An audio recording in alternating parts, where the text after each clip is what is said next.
பேசுவாங்க, மளிகை ஒண்ணு பேசுவாங்க, சுடுகாட்டுல ஒண்ணு பேசுவாங்க, மாற்றி மாற்றி பேசுவாங்க. நாங்க அப்படி மாற்றி மாற்றி பேசுற கூட்டம் கிடையாதுங்க. தளபதியோட தம்பிங்க நாங்க.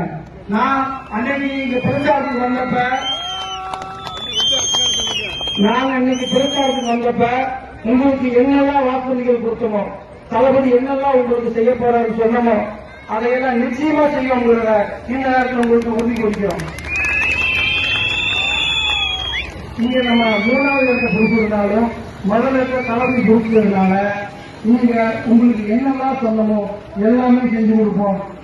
தாய்மாமன் தங்க மோதிரம் சொன்னோம், அண்ணன் சீட் சொன்னோம், மகளிருக்கு 2000 உதவி தொகை சொன்னோம். இந்த மாதிரி நிறைய விஷயங்கள் சொன்னதை நீங்க மறந்தீங்களோ எனக்கு தெரியாது, நாங்க மறக்கல. இது நிச்சயமா உங்களுக்கு செஞ்சு தருவோங்கிற இந்த நேரத்தில் உறுதி இருக்கணும். இப்போ நம்ம தளபதி கையெழுத்து போட்டு முதல்வர் கையெழுத்து போட்டு 8 நாள் தான் ஆகுது. 8 நாள் கூட சரி ஆகுங்க. ஆனா 80 வருஷமா இருந்தவங்கள்ட்ட கேட்க வேண்டிய கேள்விய நம்மள்ட்ட கேட்கறாங்க.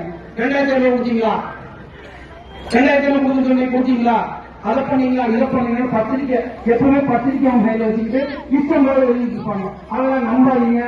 நம்ம 8 நாள் ஆச்சு. இப்பதான் ஓரளவுக்கு இலாக்காக்கள் கொடுத்துருக்காங்க.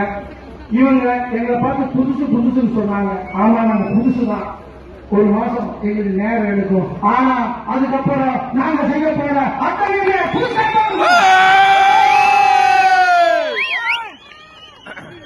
மக்கள் சேவை இவங்க வாழ்க்கை சொல்லுவாங்க. அவங்களுக்கு தெரியாது நாங்க செய்ய போறோம். இவங்களுக்கு புதுசா இருக்காங்க. நாங்க பண்ண போறது இல்ல பழசு. ஆக புதுசு பழசு எங்களுக்கு வித்தியாசம் தெரியும். என்னென்ன சொல்லணுமோ அதை நிச்சயமா உங்களுக்கு செஞ்சு தரும். மீண்டும் இந்த நேரத்தில் உறுதியா உங்களுக்கு சொல்லிக்கிறேன். அதே மாதிரி இனிமேல் நீங்க அடக்குமுறைக்கும் பயப்படாதீங்க. என்ன பிரச்சனை வந்தாலும் அந்த தாவேக்காரங்க நிர்வாகி வந்து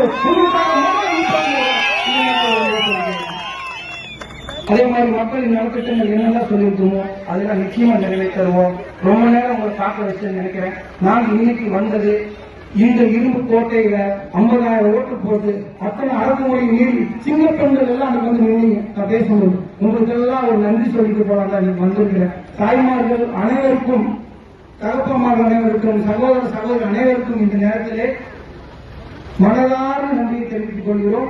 உங்க குறைகளை கேட்கறதுக்கு நீங்க அடிக்கடி வருவோம். நான் எதுவும் சொன்ன மாதிரி நாங்க டிபிக்கல் அரசியல்வாதி கிடையாது.